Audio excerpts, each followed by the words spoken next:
Bonjour, dans cette vidéo nous allons voir la technique du chroma keying dans After Effects. Alors le chroma keying, qu'est-ce que c'est? C'est la technique qui consiste à retirer une couleur d'une vidéo ou d'une image pour pouvoir mettre un fond derrière. Alors en général on utilise du vert électrique ou du bleu, qui sont des couleurs qui ne sont pas comprises dans la peau, et on va retirer ces couleurs pour mettre une image en fond. Alors il faut savoir que le chroma keying, ce n'est pas seulement retirer le fond vert, c'est aussi harmoniser le premier plan et l'arrière-plan qu'on rajoute. Alors dans un premier temps, on va avoir l'effet Keylight d'After Effects qui permet de retirer la couleur. Et dans un second temps, on verra comment harmoniser le tout avec une technique qui s'appelle Light Wrap et avec aussi un peu d'étalonnage. Alors on va maintenant voir comment fonctionne l'effet Keylight dans After Effects, qui est l'effet qui permet de retirer le fond vert. Alors, parfois, quand on filme, on n'a pas des conditions optimales et on a de grosses variations dans le vert. Comme vous voyez ici, c'est un extrait du making of de Star Wars. Donc vous voyez qu'il y a plein de verts différents et donc on a un outil qui va nous permettre de gérer ça quand c'est pas possible d'avoir un vert qui est, euh, qui est homogène comme ici. Ici on a un vert qui est quasiment parfait, donc c'est très simple de l'enlever, mais il y a d'autres moments où c'est plus compliqué. Donc comme ici. Alors, on va voir l'effet Keylight qui permet de retirer le fond vert et de régler tout ça. Alors on va commencer par sélectionner notre image ou notre vidéo avec le fond vert qu'on veut retirer. Ouvrir la fenêtre d'effet, si elle n'apparaît pas, vous allez dans Fenêtre et vous avez ici Effet, deux points, plus le nom du calque. Du coup je l'ai fermé, on va réouvrir. Voilà, là on fait clic droit, c'est dans Masquage et donc c'est l'effet Keylight qui est ici. Alors, voilà comment il se présente. Donc on a d'abord un premier paramètre qui est View. On a About qui en gros c'est les crédits des développeurs de Keylight puisque c'est pas développé par Adobe directement mais par The Foundry. Donc ça on va le masquer. Ensuite, donc on a le premier paramètre qui est View qui permet de choisir le type d'affichage. Alors on a résultat final, on a source pour en afficher que la source et on va en voir d'autres petit à petit. Alors la méthode basique pour enlever un fond, c'est de prendre la pipette et d'aller sélectionner ici. Et vous voyez tout ce qui était vert, ça devient transparent. Alors moi, j'aime bien comme méthode, on va supprimer ça, c'est rajouter un solide avec une couleur hyper flashy, donc genre violet, rose, et le mettre derrière, ça permet de voir rapidement euh, comment fonctionne le Keylight. Alors là, vous voyez qu'il y a beaucoup de zones qui n'ont pas été supprimées. Alors évidemment, pour faire simple, on peut créer déjà un masque et on va se concentrer uniquement sur la partie qu'on veut où il y a la scène en fait. Tout le reste là qui est du décor, on n'en a pas besoin donc on peut faire un max. Ça permettra à After Effects de ne pas avoir à calculer toute l'image. Mais bon, on voit quand même qu'il y a des zones qui sont pas terribles ici. Là, le tuyau qui est transparent, ici des zones noires. Et donc, pour tout ça, on va avoir plusieurs effets. Alors, on va commencer ici par l'effet Screen Gain, enfin des effets, des paramètres plutôt. Donc là, qui permet d'augmenter on va dire la puissance du Keylight. C'est-à-dire que si je l'augmente, vous voyez qu'il y a des éléments ici qui disparaissent. Sauf que si je l'augmente trop, eh ben ça va bouffer de mon image. Donc ça, il faut l'utiliser avec parcimonie. Voilà. Ensuite, on a l'option Screen Balance. Alors l'option Screen Balance va augmenter le contraste des couleurs qui ne sont pas du Keylight. Donc vous savez que en vidéo et en image bitmap, on a trois couleurs, rouge, vert et bleu. Donc là, si on enlève le vert, le Screen Balance va nous permettre d'augmenter le contraste avec le rouge et le bleu, ou de le diminuer, et donc de plus ou moins augmenter l'effet du Keylight. Là, vous voyez, si je diminue, on commence à voir apparaître les reflets du vert. sur ma structure. Donc là aussi on va y aller doucement. Mais plutôt que d'utiliser ça, on va utiliser les paramètres de ScreenMate qui sont beaucoup plus précis et qu'on va voir tout à l'heure. Ensuite, on a les options d'Speed Bias et Alpha Bias.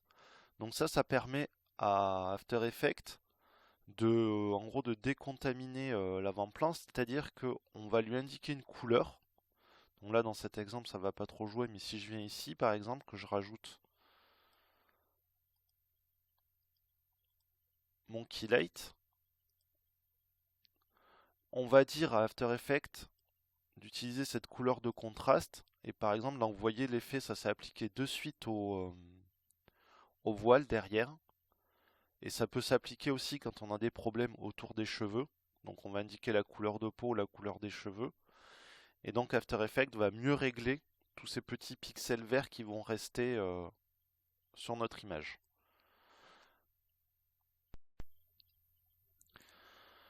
Alors on va voir les options maintenant du ScreenMate. Alors le ScreenMate c'est deux choses. Déjà c'est un paramètre de visualisation.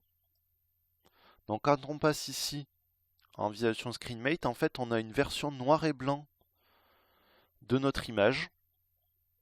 Et en fait cette version noir et blanc, tout ce qui va être blanc c'est ce qui va être opaque et tout ce qui va être noir ça va être transparent. Et ce qui est gris c'est ce qui va être semi transparent. Donc là, évidemment, on ne veut pas que ça ce soit gris, on veut que ce soit totalement blanc. Et donc pour ça, on a des options ici dans des paramètres ScreenMate qui vont nous permettre de régler ça. Alors, on en a plusieurs. Déjà, on a l'option Clip Black. Donc l'option Clip Black qui va transformer les pixels qui sont gris foncé en pixels noirs. Donc là, si j'augmente l'option Screen Black, vous voyez ici que ces pixels qui étaient gris foncé et à côté du noir vont commencer à devenir plus noirs. Le problème de ça, c'est que ça peut augmenter ici d'autres pixels qui étaient plus clairs et donc les rendre transparents alors qu'on ne veut pas. Donc ça aussi, il va falloir bidouiller un petit peu. Et l'option Clip White fait la même chose, mais avec les pixels gris clair. Donc là, si je le descends, vous voyez qu'on a nos pixels maintenant qui ne sont plus transparents. Par contre, on a cette espèce d'effet de crénelage. Alors pour éviter ça, évidemment, on peut enlever un peu de l'effet. On peut aussi jouer avec la Screen Pre-Blur qui va en gros flouter l'image avant de calculer l'effet. Mais bon, là, si je repasse en résultat final, vous voyez qu'il y a des morceaux qui ont été mangés. Donc c'est pas terrible. Donc voilà, là aussi, il va falloir jouer avec tous les paramètres pour essayer de régler tout ça. Voilà. Ensuite, on a l'effet Clip Roll Black qui permet de contrôler justement les bords de notre image qui ont été rajoutés ou perdus avec Clip Black et Clip White. Donc là, vous voyez, si j'ajoute, on a une espèce de flou qui se rajoute. Donc là aussi, il faut faut y aller mollo.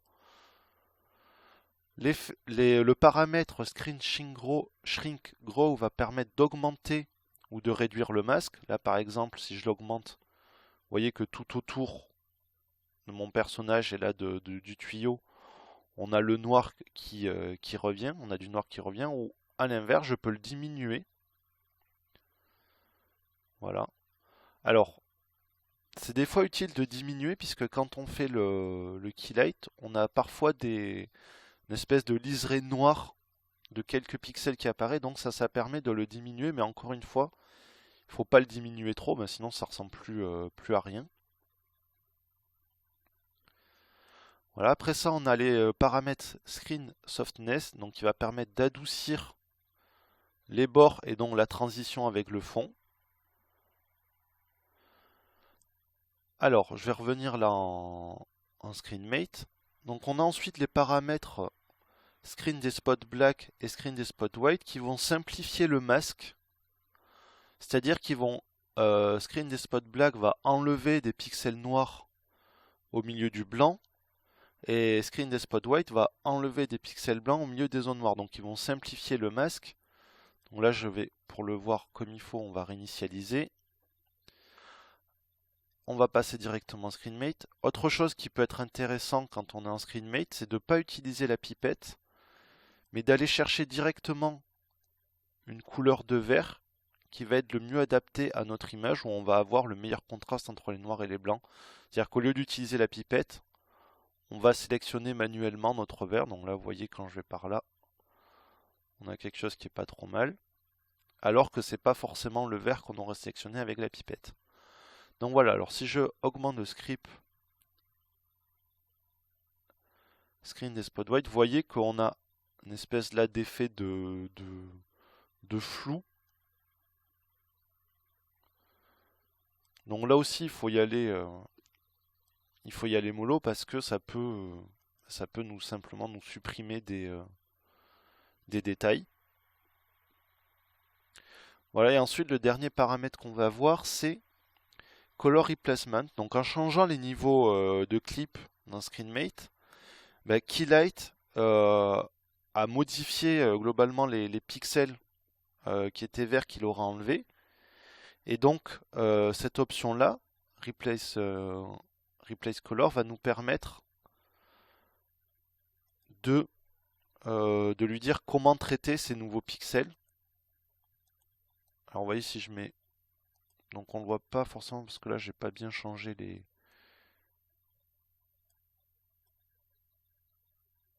les effets. Mais donc ça peut modifier à certains endroits comment se comporte le masque. Donc voilà pour les options. Alors Inside Mask, on va pas venir dessus, mais on va dire à After Effects à comment se comportent ces différents paramètres pour contrôler ce qui se passe à l'intérieur des masques qu'on a créés, là des masques vectoriels. Outside Mask, c'est comment ça se comporte en dehors du masque. Voilà, Foreground Color Correction, alors ça c'est pour corriger la couleur de notre premier plan. Donc le premier plan c'est ça, hein, en fait. C'est l'image où on a enlevé le vert. Donc il peut arriver qu'il y ait des reflets verts sur notre image puisque la lumière la lumière va se refléter sur le vert et va se refléter sur ce qu'on a au premier plan. Donc quand les acteurs portent du blanc ou quand il y a des objets métalliques avec des reflets, ça va permettre d'enlever le vert qu'il y aurait eu qui se serait reflété sur notre premier plan. Et ensuite, Edge Color Correction, ça va nous permettre de corriger ce qu'il y a justement sur les bords. Voilà. Euh, Et ensuite, Source Crop, bah, ça va nous permettre. Alors là, si je vire mon masque, on va le supprimer. Et donc Edge Crop va nous permettre bah, d'enlever directement des bords à droite et à gauche.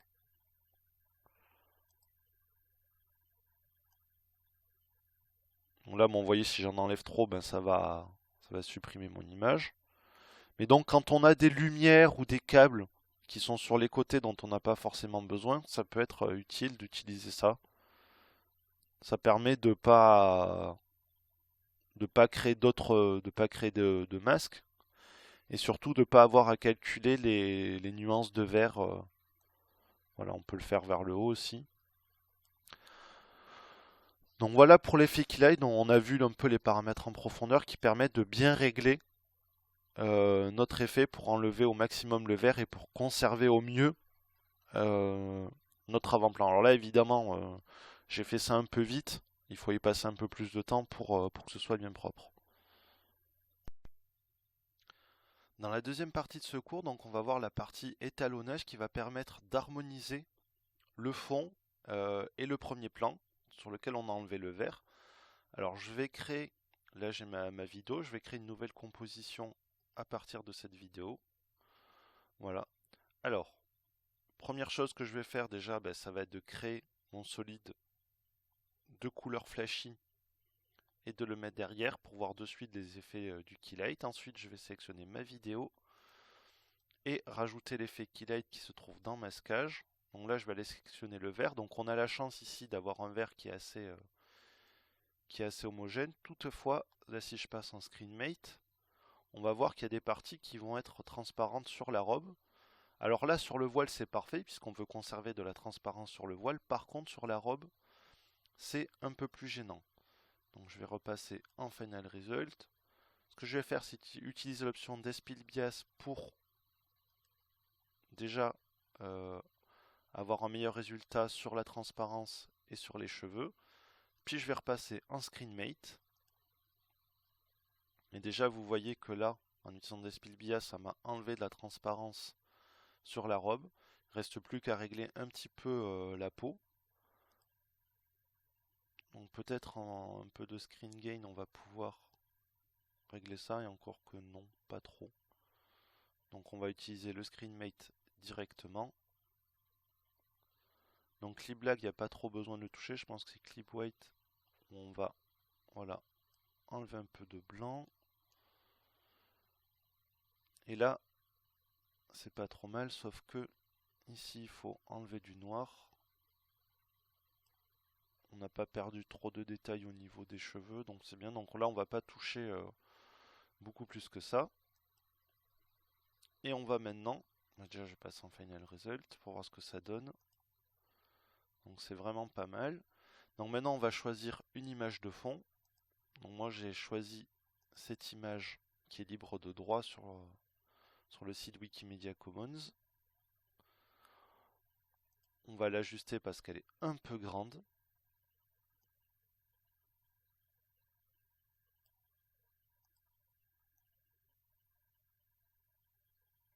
Et voilà. On va bien cadrer. Alors maintenant ce qu'on va faire, c'est qu'il faut que nos images s'harmonisent entre elles. Notre premier plan et notre arrière-plan. Bon, on a la chance déjà d'avoir ici un éclairage qui est en studio, donc qui correspond pas trop mal à notre image de fond, parce que c'est important d'avoir des éclairages qui concordent. Si vous avez un personnage qui est éclairé par la droite et un décor qui est éclairé par la gauche, ça va pas aller. Si votre personnage est éclairé par devant et que vous mettez un coucher de soleil derrière, ça va pas aller non plus. Puisqu'il va falloir l'éclairer en contre-jour le personnage pour le mettre devant un coucher de soleil. Donc c'est important de bien penser à avoir un premier plan et un arrière-plan qui s'accordent au niveau de la lumière. Et ensuite là on va l'accorder au niveau des couleurs. Alors ce qu'on va faire, c'est qu'on va utiliser une technique qui s'appelle le light wrap. Alors on pourrait le traduire par enveloppe de lumière. Donc c'est-à-dire que on va faire en sorte de donner l'illusion que le décor se reflète sur la peau, puisque c'est comme ça que ça se passe dans la vraie vie, hein. La lumière rebondit sur partout et donc se reflète partout. Et donc pour ça on va utiliser une technique, donc voilà, on va utiliser le light wrap. Alors ce qu'on va faire, c'est on va mettre un petit effet de flou, donc netteté, flou accéléré sur notre fond pour le détériorer un petit peu, hein, puisque là c'est une photo donc qui est assez nette, et donc évidemment notre vidéo possède un peu de bruit, donc on va un peu rajouter du flou pour voilà, puis comme ça permet aussi de jouer sur la focale artificiellement. Et donc on va dupliquer. Donc déjà ce qu'on va faire, c'est qu'on va transformer ça en précomposition. Vous allez voir que c'est important pour la suite, puisque là notre échelle a changé et qu'il va falloir qu'on ait une échelle à 100%. Donc on va transformer en précomposition. Voilà, et on va cocher ici transférer tous les attributs dans une nouvelle composition. Donc voilà, donc là on a une image qui est à 100%, et si je la déplace, voilà, on n'a plus, comme tout à l'heure, la possibilité de recadrer. Et on va faire pareil pour, pour notre image avec fond vert, puisqu'il va falloir qu'on utilise sa couche alpha, donc sa transparence, et que par défaut elle n'en a pas. Et donc on va lui dire, on va transformer ça en nouvelle composition, et il va utiliser comme couche alpha l'effet Keylight qu'on a utilisé. Alors je vais dupliquer mon image de fond et la mettre au premier plan. Et là on va utiliser un effet qui est ici, qui est dans cache. Non, qui n'est pas dans cache, qui est dans couche et qui est appliqué un cache. Et je vais lui demander d'utiliser comme cache mon image fond vert. Donc là on voit qu'il est apparu un petit peu, donc je vais l'isoler. Donc là on voit qu'il a utilisé notre calque fond vert pour créer un masque. Et c'est pour ça que j'ai créé une précomposition tout à l'heure, sinon ça aurait un peu bugué à ce niveau-là. Ensuite, ce qu'on va faire, c'est qu'on va flouter on va flouter les bords, juste les bords. Et donc pour ça, on va utiliser un effet qui est dans netteté, qui est flou par couche. Alors cet effet il permet de flouter, comme son nom l'indique, par couche. Donc on peut flouter que la couleur rouge, que la couleur verte, que la couleur bleue, ou que la transparence, donc la couche alpha. Donc là, on va flouter un petit peu.